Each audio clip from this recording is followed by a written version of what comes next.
गांव में पेड़ के नीचे कान्हा बैठा हुआ था। तभी उसके पास गांव के कुछ बच्चे आए और बोले, दादाजी, एक कहानी सुनाओ ना। बताओ कौन सी कहानी सुनाऊं? जन्माष्टमी आ रही है, उसी पर कोई कहानी सुना दो। ठीक है, ये उस वक्त की बात है जब हमारे गांव में दुर्जन सिंह नाम का काहिर हुआ करता था। सभी लोग उससे बहुत डरा करते थे। वीरपुर गांव में देवा नाम का एक गरीब पंडित रहा करता था। वो अपनी पत्नी दीपा और 2 बच्चों के साथ रहता था। उसके पुत्र का नाम कान्हा और पुत्री का नाम नैना था। देवा बहुत ही सीधा और ईमानदार ब्राह्मण था, जो गांव के ही एक मंदिर का पुजारी था। मंदिर के पीछे एक बहुत बड़ी जमीन का खाली हिस्सा था, जिसमें आम, सेब, अमरूद आदि के पेड़ थे, जो देवा के पूर्वजों ने मंदिर को दान दे रखा था। उसी जमीन पर गांव का दुष्ट अजगर पांडे की दृष्टि थी, लेकिन ईमानदार देवा को रहते ही ये संभव नहीं था।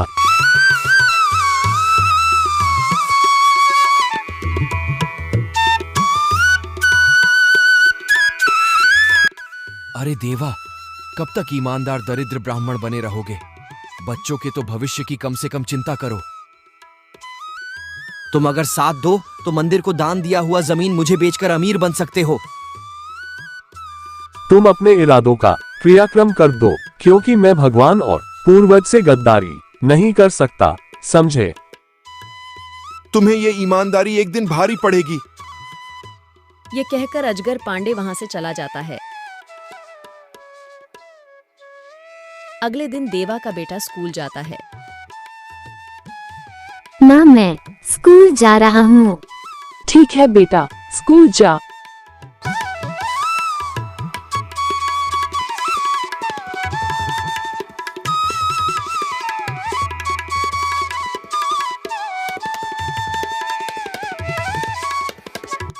कान्हा, तुम मना करने के बावजूद आज फिर से फटी हुई ड्रेस पहनकर आए हो। जूते की जगह चप्पल नहीं चलेगा और स्कूल का यूनिफॉर्म भी नहीं है। मैंने पिताजी से बोला था, लेकिन उन्होंने कहा कि अगले महीने नया ड्रेस ला देंगे। मास्टर जी उसकी एक नहीं सुनते और उसे स्कूल से बाहर निकाल देते हैं। कान्हा रोते हुए स्कूल से घर की ओर पैदल निकल जाता है। रास्ते में उसे एक लड़का मिलता है। तुम क्यों रो रहे हो? तुम्हारा नाम क्या है? मेरा नाम कान्हा है। मेरे पास स्कूल की ड्रेस नहीं थी, इसलिए गुरुजी ने स्कूल से निकाल दिया। हम गरीब हैं ना, इसलिए हमारे पास औरों की तरह अच्छी चीजें नहीं हैं। कभी कभी लगता है कि अगर मेरे पास भी अच्छे कपड़े होते तो गुरुजी कभी मुझे स्कूल से नहीं निकालते। पता है, मेरे साथ कोई नहीं खेलता। क्या गरीब होना कोई बुरी बात है? नहीं कान्हा, गरीब होना कोई बुरी बात नहीं। अगर कुछ बुरा है तो वो है किसी का बुरा होना। तुम्हारा नाम क्या है? मेरा नाम केशव है।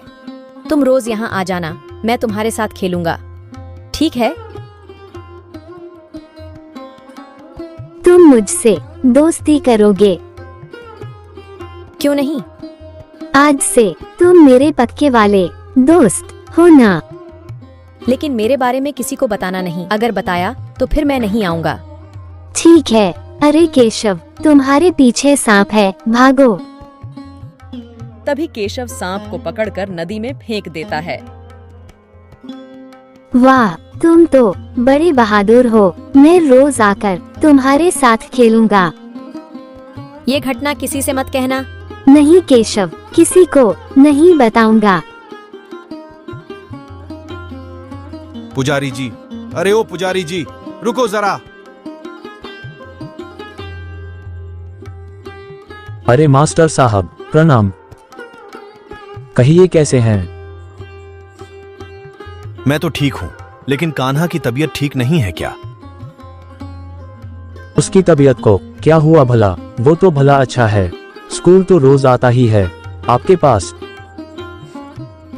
अरे कान्हा, 1 सप्ताह से स्कूल कहाँ आ रहा है? हमने सोचा कि लगता है बीमार होगा। नैना तो हमारे स्कूल में दूसरे बिल्डिंग में है, इसलिए आपसे पूछ लिया। क्या माफ कर दीजिए मास्टर जी, मैं अभी पता करता हूँ कि क्या बात है। देवा वहां से सीधा घर जाता है।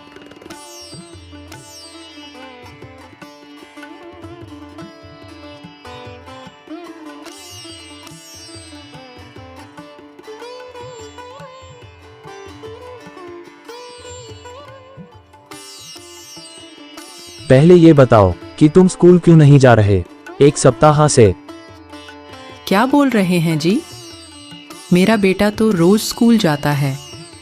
मैं रोज तैयार करके खुद इसे स्कूल भेजती हूँ।